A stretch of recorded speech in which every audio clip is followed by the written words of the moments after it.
So, Death Stranding just got a massive new lease on life with the definitive director's cut, which includes new stories, new missions, new devices, new tie-ins, new cutscenes, and new locations. And some people are wondering, is Death Stranding better now? Well, let's take it from the top. Death Stranding is an open-world action game written and directed by Hideo Kojima and released in 2019. While the game was praised for its visuals, its stunning soundtrack, and its voice and mocap acting, there were detractors who were less impressed or maybe more confused by the plot and some of the mechanics, as well as the gameplay itself. Now, I was one of those people who had pretty mixed feelings on it when it initially came out, but I am going to say right at the top of this video that my feelings have really developed on Death Stranding, and there's quite a lot to say about the director's cut. So without further ado, let's get right into it. Let's talk about the new features. So the first one that I want to talk about is this widescreen mode, which is a new aspect ratio you can look at the game in. Widescreen is known as 16:9. However, in this game, they have an even wider ratio, which is actually the anamorphic ratio, but they call it widescreen mode. And this would be a really cool idea to get and see more scenery, except that all of the cutscenes are not in fact wider, but cropped.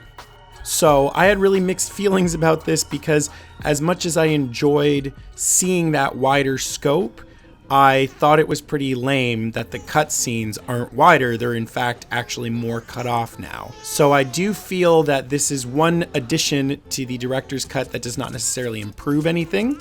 However, there are a lot of really fun things. Death Stranding has some new color customization for objects and clothes, so now you can look super shiny and head to toe Cairo gold.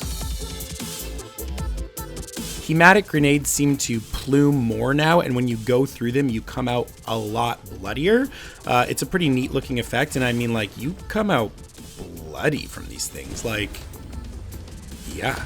One of the cool new things in Director's Cut is the shooting range, where you can practice all kinds of drills, including firing off grenades, using the mazer gun, as well as all the assault rifles and things like that. Players can now build jump ramps with their PCC, which is just one extra little fun thing to do with your vehicles.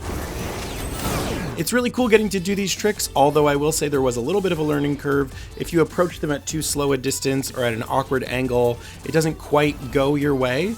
But once you get it down right, it is really, really fun, and it works on all kinds of vehicles. So honestly, just good time for everyone. They also now have Cairo Bridges, which you can build. These are really cute. They're kind of like walking paths. They're just one extra way to get around. There's also no barriers now around distribution centers and shelters, so it's just a lot easier to get in and out of places.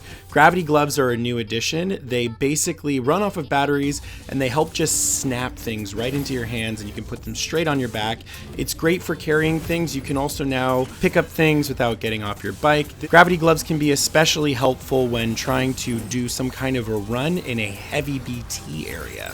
Scanners now have human detection, one of many things they've done to improve all of the mule combats and systems. It's a lot easier to detect them now and go through mule territory.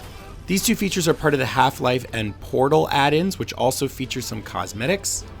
There's also several new additions in the Cyberpunk tie-in, including the Never Hide hack, which keeps your destination location on screen at all times.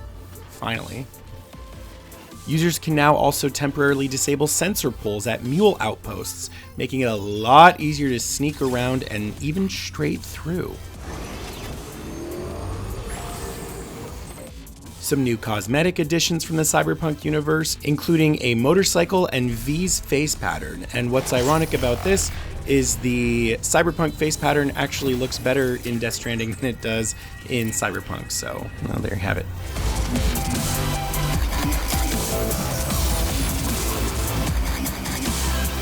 Perhaps one of my new favorite features is the Hologram Generator, which lets you hide in plain sight. It's very effective as long as you don't get seen throwing it up, and you can even have mules drive right past you, which feels pretty awesome. The Buddy Bot is also one of my new favorite things. This is something I think me and a lot of people wanted from the first version of the game, was you had these bots that could do your deliveries for you, but you didn't actually see them out in the open world, and you couldn't do anything with them. In this version, they can follow you around, be your constant companion, and you can even ride them, and they will take you on foot through an entire order's journey, and they're really good at navigating, actually. The AI for the buddy bots is impressive, and no matter how far you go, they seem to always follow you, which actually just feels really comforting. A couple new locations include the ruined factory in the first map. This is a huge mule territory where you can go in, you can stir up a bunch of shit. There's 2 missions that you can do early in the game, and one that I haven't played yet that you apparently don't get until you finish the main story. But it's a really cool location. It looks extremely well designed. It's fun to go in and do sneak missions because sneak missions weren't really as much of a thing in the first version of the game. I really appreciate what they're bringing into the director's cut here. One of the most exciting and most talked about new features in the director's cut is the racetrack, the fragile circuit. The circuit is set in some empty space behind the Timefall farm. I actually think this is really smart because it's going to give people more reasons to go towards that area. Overall, the controls were pretty nice. I mean, Death Stranding was never developed as a racing game, but overall the circuit works pretty well. I love the fact that you can choose any of the songs from the game to do your races to. I mean, getting to listen to Path by Apocalyptica while ripping it is like childhood dream of mine, kinda. There's several new cutscenes sprinkled throughout the game. Most of these can be accessed in your private room when you go to sleep. I love how creepy they are. It's very in line with the game, and it's something that just feels like it could have been in version 1. The Monster energy drink ads are blissfully gone, although the Ride with Norman Reedus ad does still come up when he's making an X Grenade number 2. A couple things I'm still not a fan of in the director's cut would be the signage everywhere. People can lay down virtual signs, and they're meant to be used as useful tips, but instead people just clog the screen with them because they get likes when you pass through it. However, I do love when they're used correctly, like when people lay them down to let people know where the memory chips are, or maybe a big chunk of chiral gold. That's really great. If you really hate the online signs, you can actually just go into your map and manually remove all of them. It is onerous, but then you won't see them again. Unfortunately, people lay down these things like clockwork in well-known spaces, so they may not be gone for long. The Catapult is a great little shortcut for delivering packages. You simply build them with your PCC and then you shoot that shit into the air. Try and get it as close as you can to your next destination. If you need to, make a second one. In replaying the game for the director's cut, I discovered some really cool things. Some new locations, some tiny little tweaks and additions, some extra little quirks. And I really utilized all of the systems available to you to make delivering packages easier and more fun. I created a whole zipline system pretty much around the entire map, which I gotta say, I'm pretty proud of.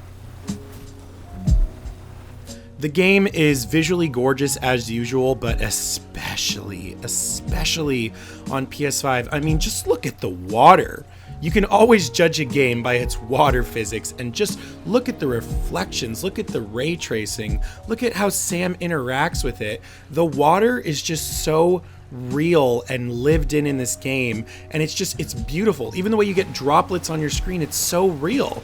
It just feels like a truly immersive game, and I highly appreciate how gorgeous this PS5 version is. I can honestly say I don't think I've ever played a game quite like Death Stranding. It's so unique in its presentation, so beautiful but cold, so charming yet dissociative. It's a really beautiful world to be a part of, and truthfully, all of these new additions just make it feel more lived in and more expansive. It is a truly next-gen level great game that I personally recommend to anyone who enjoys a good action adventure with beautiful cinematics, really good acting, a mostly great storyline, and a lot of fun mechanics, especially now more than ever.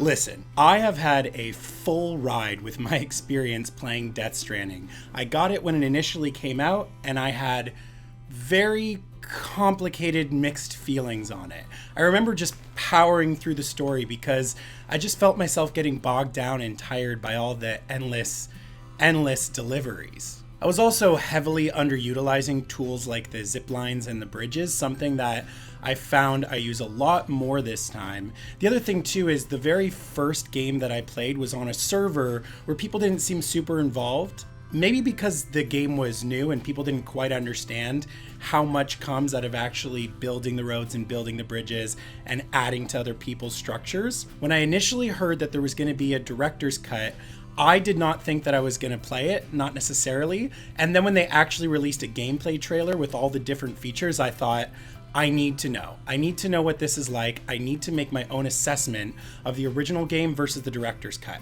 To call this game a director's cut is actually a misnomer. Even Hideo Kojima has said that himself, because nothing that's in this director's cut was actually left on the cutting room floor. These are all ideas that he and his team added later on. And I personally do think that they really listened to all of the feedback and all of the complaints about Death Stranding and decided to make it, in general, a more involved game. So, more builds for your PCC, more ways to hack and alter things, new connections to make, more structures to build, more vehicles, more things to do with your vehicles, easier ways to deliver stuff, funner ways to deliver stuff. It honestly all just makes this game so much brighter and, like I said, just a lot more involved. The first version was great. I did genuinely enjoy it the second time, when I really learned the ins and out of the game, because it is very heavily involved. But playing it for a third time now and playing with this director's cut, I can honestly say this is the most fun I've had playing Death Stranding. And the PS5 version, oh, it's gorgeous. I know I've used that word before to describe other PS5 games, but this just falls into that category of gorgeous PS5 games. It looks incredible, and I love the animations of Sam. Sam has such photorealistic movement. Even when he's stumbling around and about to fall over, it's just so totally real that it kind of makes you laugh. Giving Sam more movement and more things to do, like even just being able to launch himself into the air and do like a flip kick or whatever, is awesome. I love that. There's so much more to do in this game. It just makes the whole world feel more alive. One of my biggest critiques of the original version was that this huge open world often felt empty. And I know that's something intentional because it's a whole world where most people live underground. But at the same time, I did feel that there was more we could do with the spaces that we have before us. And Hideo Kojima directly addressed all that, and he just brought us, it's not just an improvement on the game, it is the definitive version of Death Stranding. This is everything that I guess you could say I had hoped for in the beginning, and I am deeply satisfied. So, if the question still remains, is Death Stranding better now? The answer is yes. Yes, it is. I wholeheartedly believe that it is. As somebody who already liked this game, but had a hard time explaining my feelings about it originally, I can now definitively say that it is just on the whole a really great game. It is not going to convert the unconverted, but for those who enjoyed it, you will love this version even more. Thank you so much for watching my video. As always, I have been Kyle Reaume. If you haven't taken the opportunity yet, please hit that like button. I am contractually obligated to ask at the end of every video. Until next time, I hope that you have a good rest of your week. I hope that you have some fun. I hope that you get some rest. I know I will be, and I will see you all very soon. Bye. Can you hear the noise that this damn thing makes?